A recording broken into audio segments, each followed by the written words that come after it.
माननीय सदस्य विधान परिषद श्री अवधेश कुमार जी, विधायक कटरा श्री मावन सिंह जी, विधायक मनकापुर श्री रमापति शास्त्री जी, विधायक गौरा श्री प्रभात कुमार शर्मा जी, विधायक श्री अजय सिंह जी, जिला भाजपा अध्यक्ष श्री अमर किशोर कश्यप जी, हमारे तीनों अधिकारीगण, उपस्थित सभी कार्यकर्तागण, सभी बच्चे, समाज के अलग अलग क्षेत्रों में काम करते हुए सभी नागरिकगण, जिसको आज कुछ न कुछ लाभ प्राप्त होने वाला है, हुआ है, ऐसे सभी लाभार्थी भाई देवी और सज्जनों,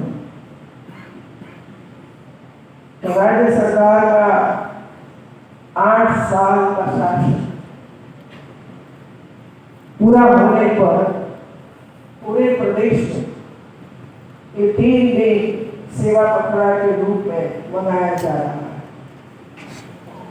सरकारों ने क्या क्या किया, चाहे भारत सरकार हो, राज्य सरकार हो, कितने काम किए हैं जनता के जन कल्याण के लिए, इसकी बात प्रजा के समक्ष रखने के लिए ये कार्यक्रम का आयोजन हुआ। कल में 2 जिलों में भी काफी अच्छा कार्यक्रम का आयोजित किया था। आज नौटा में आई हूँ और जो हमारे समक्ष जो कार्यक्रम हुए इसकी सबसे पहले मैं बात करना चाहती हूँ।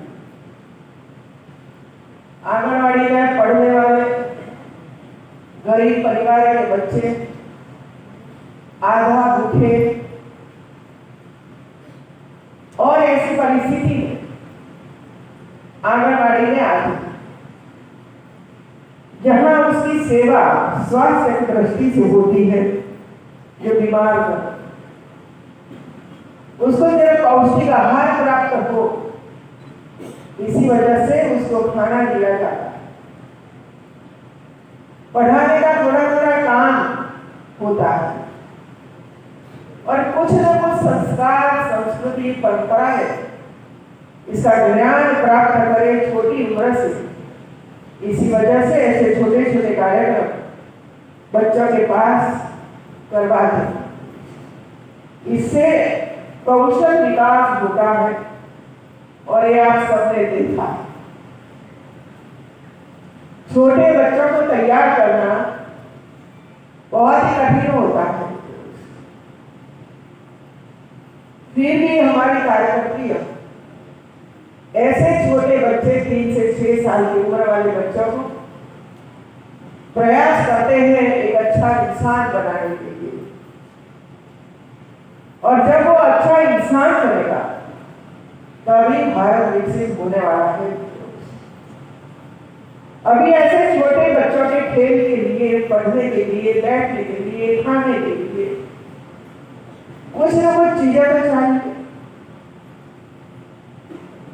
और इसी वजह से आज 200 आंगनवाड़ी में जन सहयोग से किट दी गई। इसमें साइकिल भी थी, चेयर भी थी, टेबलों भी होते हैं, खाने की प्लेट भी होती है, ऐसी सारी चीजें जो बच्चों में रहा हुआ सृजनात्मक का विकास हो, इसके लिए किट दी जा रही है। और मुझे खुशी है पूरे प्रदेश में लगभग 31,000 आंगनवाड़ी में ऐसी किटें पहुंची है। 31,000 पहुंची है, इतना ही नहीं, मैं तो शिक्षा क्षेत्र से साथ जुड़ी हुई व्यक्ति हूँ, हेल्थ पर सबसे ज्यादा मेरा ध्यान होता है, और बच्चों में जो टैलेंट है वो टैलेंट को बाहर लाने के लिए किस प्रकार की प्रवृत्तियां करवाना चाहिए, इसके लिए हम हमेशा प्रयास करते हैं। तो ये जो कीट है, लगभग 4 साल पहले से कीट का आरंभ हुआ है और मैंने यूनिवर्सिटी को उनके साथ जोड़ा है। सभी यूनिवर्सिटी, उत्तर प्रदेश की 34 यूनिवर्सिटी है, ये यूनिवर्सिटी के माध्यम से भी 100-200 किट दी जाती है और जगह से भी किट का कलेक्शन होता है। इसमें मैं पढ़ना नहीं चाहती हूँ, लेकिन बैंक भी होती है, इंडस्ट्रीज वाले भी होते हैं, भारत सरकारी कंपनियों से भी लिया जाता है, छोटी छोटी इंडस्ट्रीज एमएसएमई वगैरह पास से भी लिया जाता है और इसी वजह से आज 31,000 तक हम पहुंचे। यूनिवर्सिटी को मैंने कहा कि आप पहली बार हम 200 आंगनबाड़ी को एक किट दे रहे हैं, तो सबसे पहले 200 आंगनबाड़ी का सर्वे करवा दीजिए और वहां रेगुलर कितने बच्चे आते हैं, इसकी हाइट कितनी है, इसकी बॉडी का शेप कैसा है, उसका वजन कितना है, ये सब जो आंगनबाड़ी में सब होता रहता है वो कलेक्ट करिए और इसके बाद आप आंगनबाड़ी को एक किट दीजिए। और यूनिवर्सिटी ने काम शुरू किया और 1 साल के बाद क्या परिवर्तन आया, इसका सर्वे करें और सर्वे रिपोर्ट मेरे सामने जब 4 यूनिवर्सिटी का आया तो मुझे इतना आश्चर्य हुआ कि एक छोटी साइकिल, एक छोटा टेबल, एक छोटी चेयर और थोड़ा सा अलग अलग प्रकार के डिजाइन करने वाला साधन कितना परिवर्तन लाता है, ये मैंने इसमें देखा। संख्या 2 गुनी हो गई, रेगुलर बच्चे आने लगे, क्योंकि साइकिल पर बैठना है, जल्दी जाओ, माँ देखने लगी, जाओ जल्दी तो साइकिल मिलेगी, खेलने के लिए साधन मिलेंगे, बैठने लगे अच्छी तरह से, लिखने का प्रयास करने लगे, झुककर लिखो और टेबल पर, चेयर पर बैठकर टेबल पर लिखो, परिवर्तन तो होता है नहीं। और 3 साल में बच्चे झुककर लिखते हैं तो उसकी बॉडी का शेप बदल जाता है, जो हमें पता ही नहीं चलता। और इसी वजह से ये प्रयास शुरू किया और आज इसका परिणाम हमारे सामने आया है। आंगनबाड़ी के बच्चों ने बहुत अच्छा प्रदर्शन किया है मित्रों, फिर भी मैं इतना जरूर कहूंगी, थोड़ा और प्रयास किया होगा तो इससे भी अधिक अच्छा काम ये बच्चे कर सकते थे। थोड़ा प्रयास ज्यादा करने की जरूरत थी। यदि इतना प्रयास किया होता तो बच्चों में तो टैलेंट है, करना चाहते हैं, बोलते भी हैं, 4 शब्द 4 सेंटेंस भी अच्छी तरह से बोल लेते हैं बच्चे। फिर से जब प्रयास करिए और अच्छे कार्यक्रम करें, ये प्रयास करना चाहिए।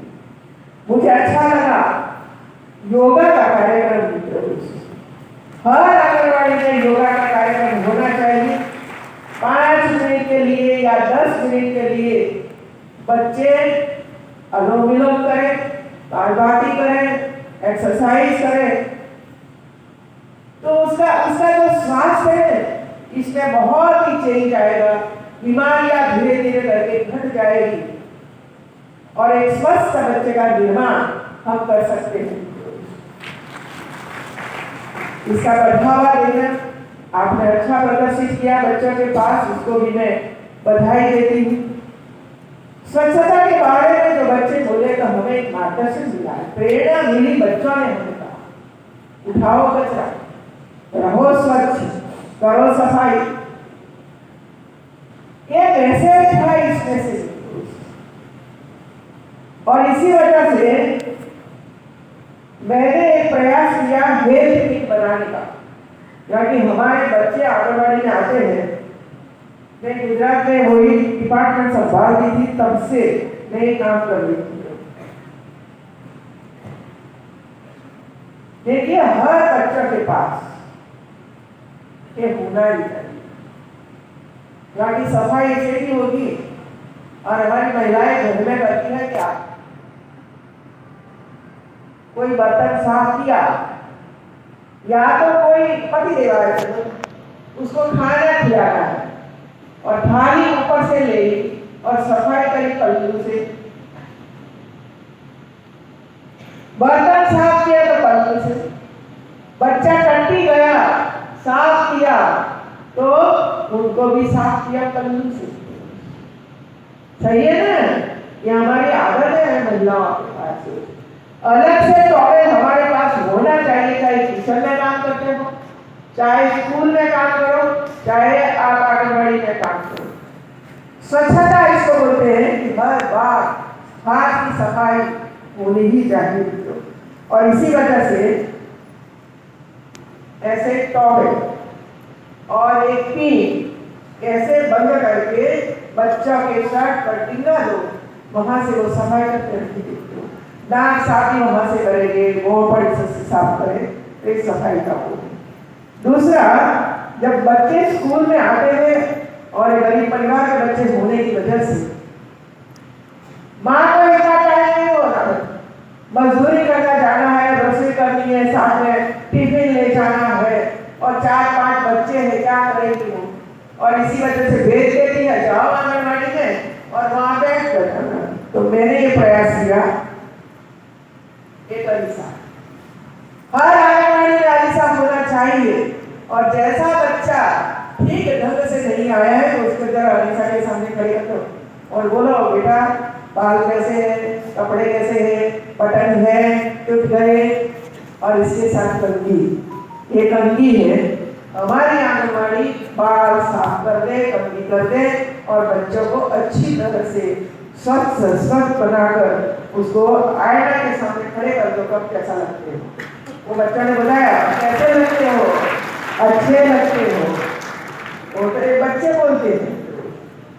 अभी हमारे यहाँ ऐसे कई बच्चे थे, इसकी चड्डी पर भी बटन नहीं थे। देखो आपने भी ऐसे बच्चे देखे होंगे, शर्ट पर बटन नहीं है, चड्डी पर बटन नहीं है और हवा चलती है, बच्चे बीमार हो जाते हैं।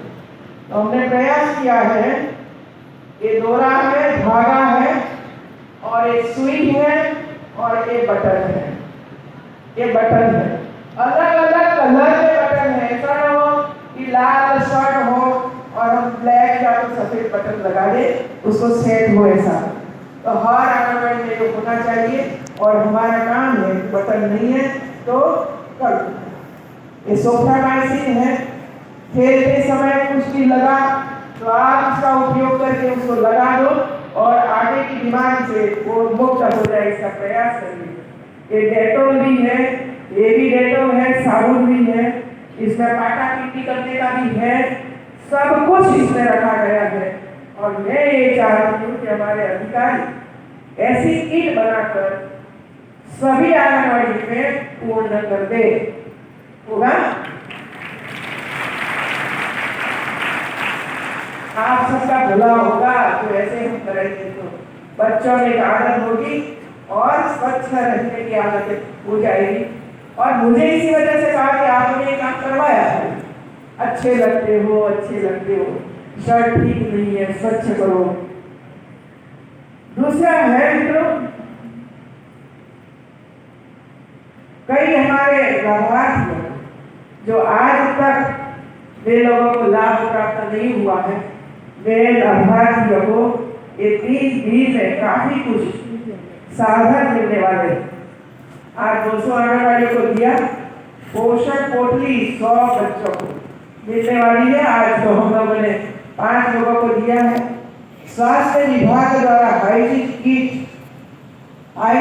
दी से मुझे बहुत अच्छा लगा कि हमारी बेटियां हाइजीन किट का उपयोग करें और अपने शरीर को स्वच्छ रखने के लिए हमेशा प्रयास करें।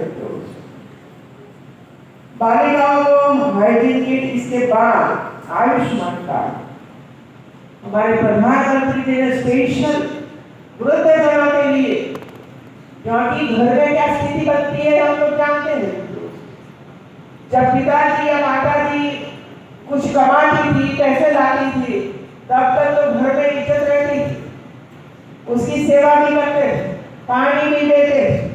जैसा ही इनकम कम हो गई, धीरे धीरे करके हमारे वृद्धजनों को घर में निष्कासित जैसी स्थिति बन जाती है और इसी वजह से बीमारी। बच्चा की सेवा करे कि वृद्ध की सेवा करे। बच्चा बीमार हुआ तो पहली प्रायोरिटी उसको दे दो, बाद में उनको है तो ठीक है, नहीं तो वैसे ही रहेंगे। ऐसी ईद देने के लिए प्रयास किया है। वृद्धजन पूरी जिंदगी भर घर भी चलाते हैं, समाज को सहयोग करते हैं और देश को आगे ले जाने के लिए प्रयास करते हैं, किसानी करते हैं, कितने प्रकार के काम करते हैं। लेकिन जब उसकी सेवा करने का अवसर आता है तब हम पीछे हट जाते हैं मित्रों।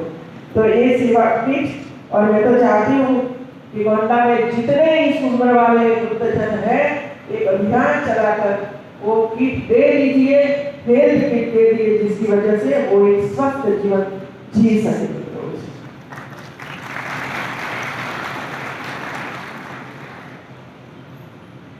राजस्व मैं तो चाहती हूँ बेटो, पूरे प्रदेश जो घटनाएं हुई इसमें दो बातें सामने आती और वो आगे मैंने ऐसे नहीं कहा। कई जिलों में मेरा प्रवास होता है तब मैं जेल का निरीक्षण करती और खास करके जो महिलाओं का वार्ड होता है वहां जाती हूँ। क्या सुविधा है, क्या असुविधा है, क्या प्रॉब्लम है, कितने बच्चे वहां आपके साथ रहते हैं, उसकी शिक्षा होती है कि नहीं होती है, उसको अच्छा स्वास्थ्य, अच्छा भोजन मिलता है कि नहीं मिलता है, यदि वो स्वस्थ है तो कुछ काम करती है कि नहीं करती है, और जो काम करती है उसका जो पैसा मिलता है वो उसके बैंक अकाउंट में जमा होता है कि नहीं होता है, ये सभी बातें मैं देखती हूँ। और जब मैं पूछती हूँ अधिकारियों को कि आपके यहाँ कितनी महिलाएं और कितने पुरुष बंदी के रूप में कितने समय से रहते हैं, और तब मैं बताते हैं और दूसरा मैं पूछती तो ज्यादा से ज्यादा कौन से विषय के लिए उसको सजा मिली। तो इसमें दो बातें सामने आती है, एक जमीन का पट्टा और दूसरा दहेज। जमीन का पट्टा और दहेज आप ही समझते हैं कि तो सब बातें। मैं जब 2007 में गुजरात का राजस्व मंत्री बनी, हमारे यहाँ भी वो था लेकिन इतना ज्यादा नहीं था। मैंने एक अभियान चलाया और जितने हमारे किसान थे सब किसान की जमीन, इसकी लैंड ये ऑनलाइन कर दी। ऑनलाइन कर दी, विदेश में बैठा हुआ व्यक्ति भी देख सके कि मेरी जमीन गुजरात में है लेकिन किसी ने बेची नहीं है, सही सलामत है, और झगड़ा बंद हो गया। भाई भाई काट रहा है, माता या तो बहन है उसको देना नहीं है, उसका हिस्सा नहीं देना है, इसी वजह से झगड़ा होता है। और ये पूरा अभियान हमारे भारत प्रधानमंत्री जी ने चलाया, स्वामित्व योजना। स्वामित्व योजना, घर आपके नाम है, नहीं है तो कर्तव्य के नाम, डॉक्यूमेंट है।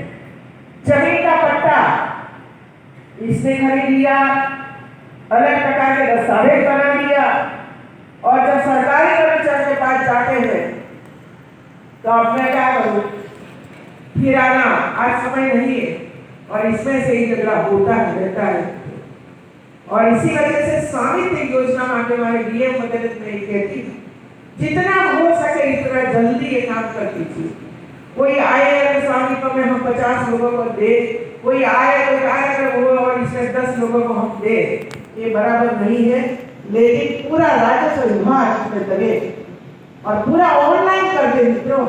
जहां प्रॉब्लम है वो जरा नीचे गहराई में जाकर उसको समाधान करो, दोनों पक्षों को बुलाकर उसको बताओ कि गलत है, आप गलत है, ये सही है, और आप जब निर्णय करते मित्रों तो ये जो घटनाएं जो बन रही है वो घटनाएं कम हो जाएगी, नहीं मत हो जाएगी मित्रों। अपना जीवन सही सलामत तरीके से वो गुजार पाएंगे। और दूसरा, हमारी 3 बेटियों ने हमारे समक्ष कौन सा विषय रखा, तीनों को मैं बहुत बहुत बधाई देती हूँ मित्रों, बहुत बहुत बधाई देती हूँ। शायद आपको पता नहीं होगा, कुलाधिपति के रूप में यूनिवर्सिटी में काम कर रही हूँ, क्या स्थिति थी ये सब आप लोग जानते हैं। आज कितना बदलाव हम कर सके ये 4-5 साल में, ये भी आपके सामने है। और इसी वजह से धीरे धीरे करके यूनिवर्सिटी को गांव तक पहुंचाया, गांव में जाइए काम करवाइए, सरकार की योजना का अमलवारी करवाइए, भारत सरकार की योजना का सर्वे करिए और वही खिलाने के लिए प्रयास करिए। बच्चों के साथ अलग अलग प्रकार के कार्य करिए। दीक्षांत समारोह में गांव के बच्चों को लाइए, बिठाइए और दिखाइए तो कुछ लेकर जाएंगे वहां से। उनके पास कॉम्पिटिशन करवाते हैं, छोटे बच्चे कॉम्पिटिशन, अद्भुत पेंटिंग में क्या है और सब मैंने देखा। स्पीच छोटे छोटे बच्चे दे रहे हैं, क्या अपेक्षा करते हैं हमारे पास के बच्चे, उनके मुंह से सुनो, तब हमें पता चलेगा कि देश कहां जा रहा है। धीरे धीरे करके इस साल हमने सभी यूनिवर्सिटी और कॉलेज को आदेश किया कि 5 विषय पर स्पीच करवाएं। इसमें विकसित भारत था, दहेज प्रथा, बाल विवाह बंद करो ये था, और नशा मुक्ति के लिए प्रयास किया। और चारों में जो विद्यार्थी अलग अलग क्षेत्रों में प्रवचन करते करते करते सिलेक्शन होता गया और अंत में सभी यूनिवर्सिटी के बीच में जो स्पर्धा हुई, इसमें 28 बच्चे सिलेक्ट हुए। और ये 28 बच्चे चाहे पेंटिंग में हो, चाहे स्पीच में हो, चाहे विधानसभा परिषद बोलने के लिए विषय रखा था, सबको मैंने राजभवन में बुलाया और वहां अंतिम कॉम्पिटिशन करवाया, अंतिम कॉम्पिटिशन। और ये अंतिम कॉम्पिटिशन में जो बच्चे मुनहार तरीके से हमारे सामने जो विषय रखा, इसमें से कई बच्चे बोल थे। ये ताकत है आपकी बच्चियों, ये ताकत है आपकी बच्चियों में। और देख लिया 3 बच्चियां थी और वहां जो 28 छात्र छात्राएं आए थे, इसमें 4 लड़के थे, बाकी की 24 लड़कियां थी। हमें गौरव होता है, हमें गौरव होता है। लेकिन जब एक बच्ची फांसी के फंदे पर चढ़ जाती है, तब गौरव नहीं होना चाहिए, तो उसको दूर करने के लिए प्रयास करना चाहिए, दूर करने के लिए, समस्या दूर करने के लिए साथ साथ में प्रयास करना चाहिए। ऐसी बेटियों ने आज के समक्ष विषय रखा और मैं तो आप सबको कहूँ, संकल्प करके लिखो। और दूसरा, बाल विवाह, दहेज,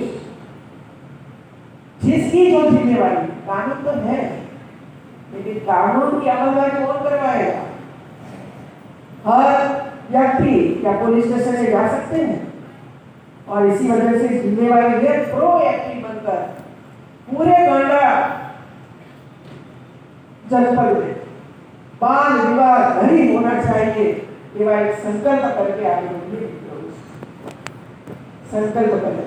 इसकी वजह से जब 10 साल सरकार को पूरा हो, उसी समय जब ये कार्यक्रम चले, उसी समय ये कह सके हम कि भाई 2 साल पहले हम लोगों ने संकल्प किया था कि हमारे राज्य, हमारे जनपद में दहेज प्रथा बंद है और बाल विवाह नहीं होता है। ये हम गौरव से बोल सके कि हमारे यहाँ एक ही नहीं हुआ। यही शासन उसको कहा जाता है।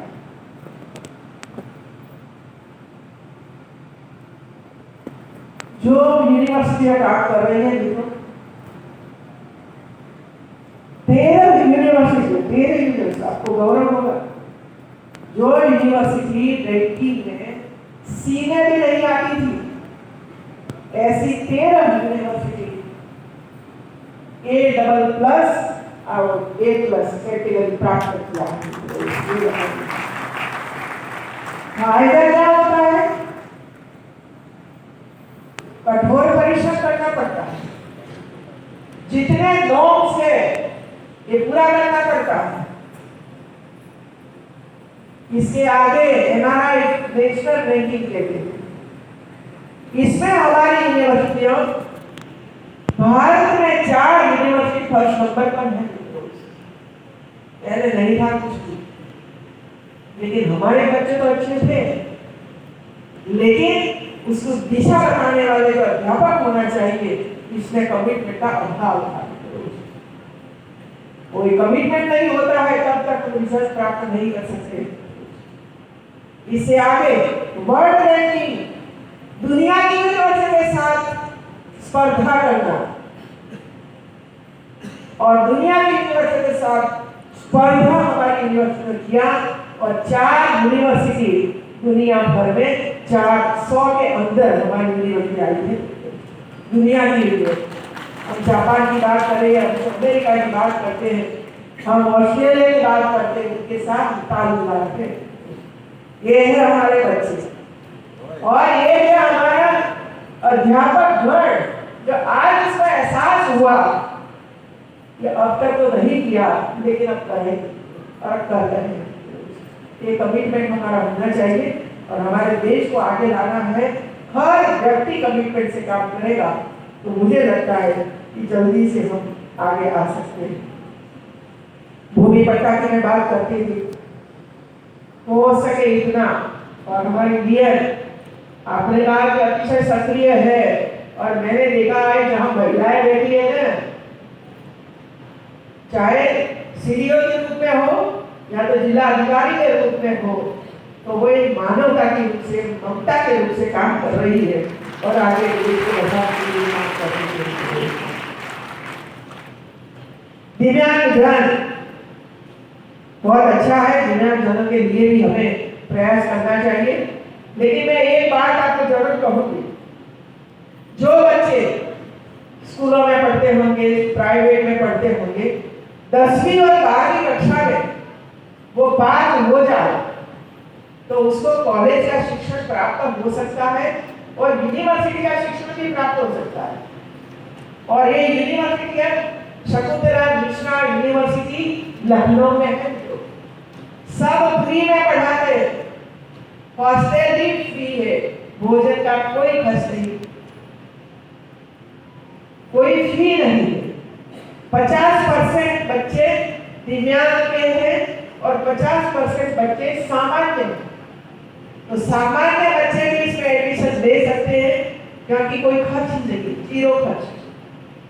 तो जो बच्चे अपने घर में हैं और 12वीं पास हो चुके हैं कि 10वीं पास हो चुके हैं, लेकिन खर्च करने के लिए हमारे पास पैसे नहीं है, तो ऐसे परिवार भी शकुंतला मिश्रा यूनिवर्सिटी में एडमिशन लेकर अपनी पढ़ाई आगे बढ़ा सकते हैं। तो ये काम करना चाहिए और आगे आए।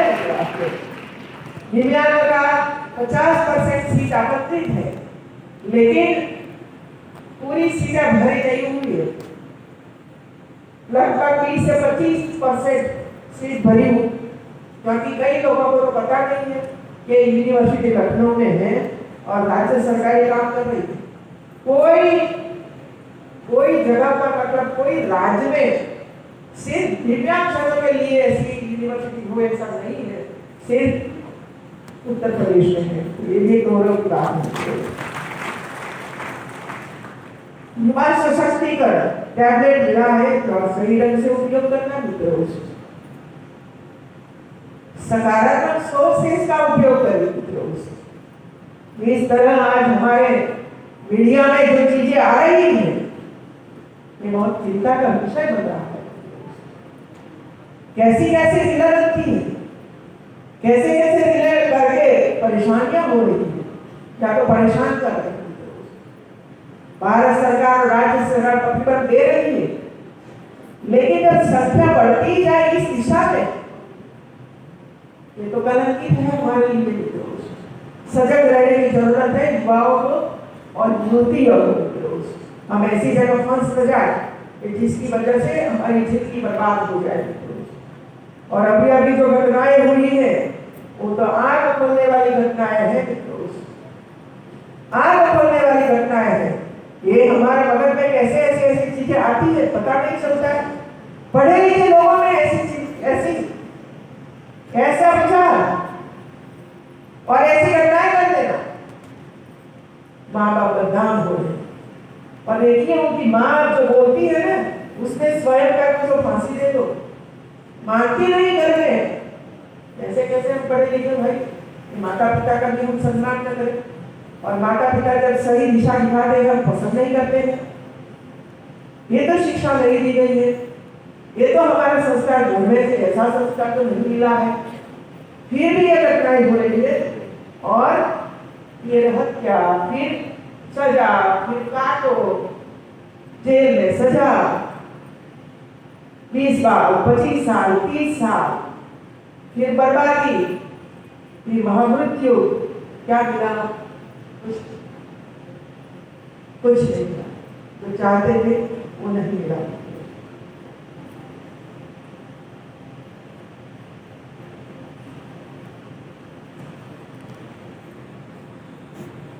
कई चीजें आज सिलाई मशीन हो, अलग अलग पॉपकॉर्न बनाने के लिए मशीन हो, क्योंकि एक सपना है भारत को विकसित बनाना, रोजगार देना।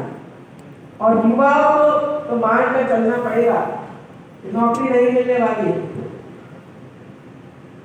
हर विभाग में तय सीटें होती है और हमारी आबादी काफी है। और इसी वजह से स्वयं ट्रेनिंग लेकर, बैंकों में से लोन लेकर हमारा अपना व्यवसाय शुरू करने का प्रयास भारत सरकार और राज्य सरकार कर रही है। उद्योग सिखा रही है, कई अलग अलग प्रकार के कार्यक्रम का आयोजन किया। अभी तो इसमें इंडस्ट्री के साथ जुड़ा हुआ है। आपको पता होगा कि जब हमारा नया बजट आया तब प्रधानमंत्री श्री ने इंडस्ट्रीज को बाध्य किया है कि आपके यहाँ ट्रेनिंग के लिए हमारे बच्चे आएंगे, इंजीनियरिंग वाले या मेडिकल वाले या तो उनको आपको ट्रेनिंग देना है और बाद में अच्छा बेटा तैयार हो जाए तो आपकी इंडस्ट्रीज में भी उसको जॉब मिल सकती है। ये में इसका आरंभ हो रहा है। ये रजिस्ट्रेशन करने की जरूरत है, वो भी बताया है कि रजिस्ट्रेशन करो और आगे बढ़ने का प्रयास करो। और इसी दिशा में भी हमें जाना ही पड़ेगा। और मैंने कई बच्चे देखे हैं धीरे धीरे करके अपना व्यवसाय करने का शुरू कर दिया है। एक लड़की थी मित्रों, पढ़ती थी सिद्धार्थनगर में, थी अयोध्या की, लेकिन काम शुरू क्या किया? चाय बनाने का, चाय बनाने का। और इतनी सुंदर जगह पर इतनी स्वच्छता के साथ उसने व्यवसाय आरंभ किया। एक और पढ़ना और दूसरी ओर ये व्यवसाय करना। और धीरे धीरे करके इतनी इनकम हुई जिसकी वजह से उसने 3 लोगों को रोजगार दिया, 3 लोगों को रोजगार दिया। तो ये है उद्यमी व्यक्तियों, अपने आप तो तैयार होते ही है, इसके बाद 8, 10, 15, 100 लोगों को रोजगार देते हैं। ये हमारी स्वयं सहायता समूह की महिलाएं हैं जो उत्पादन करती है, खास करके आचार अमेज़न के साथ टाइप किया और बेच रही है। और उनको जरा पूछो कि आप जहाँ उत्पादन करते हो वहां और कितनी महिला आपके साथ जुड़ी हुई है, कितने लोगों को आपने रोजगार दिया है। तो ये बताएगी कि 5 लोगों को रोजगार दिया है, 10 लोगों को रोजगार दिया है। ये है उद्यम। और धीरे धीरे करके महिलाएं आगे आ रही है इस दिशा में। अभी हम लोग देखेंगे आपका एग्जीबिशन, इसमें भी हमें पता चलेगा कि दूसरा सबसे ज्यादा काम करने की आवश्यकता है, जो हमारे बच्चों ने इधर दिखाया, मिलेट। स्वस्थ रहना है तो ज्यादा से ज्यादा मिलेट का उपयोग करिए। आज विदेशों में इसकी इतनी मांग हो, इतनी मांग है, तो किसान को प्रेरित करके जहां भी इसका उत्पादन ज्यादा से ज्यादा हो सकता है वहां करवाना चाहिए, इसकी ब्रांडिंग बना देना चाहिए और उनके साथ जोड़कर ऑनलाइन उसका सेल करना चाहिए।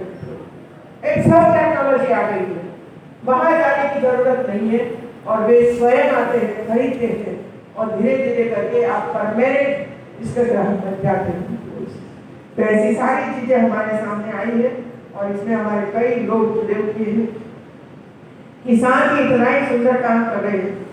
भारत विकसित हो, इसमें 4 घंटे पर काम हो रहा है। एक है किसान, एक है गरीब, एक है महिला और एक है युवा।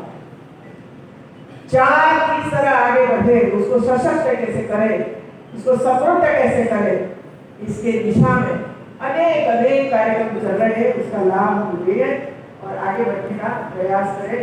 हमारा शासन भी ऐसे ही कार्यक्रम करवाते रहे, जिसकी वजह से लोगों को प्रेरणा मिले इसमें से और आगे बढ़ने के लिए वो स्वयं प्रयास करते हैं। आज का ये कार्यक्रम अच्छी तरह से समापन आप कर रहे हो। बहुत बहुत बधाई देती हूँ पूरी टीम को बधाई देती हूँ।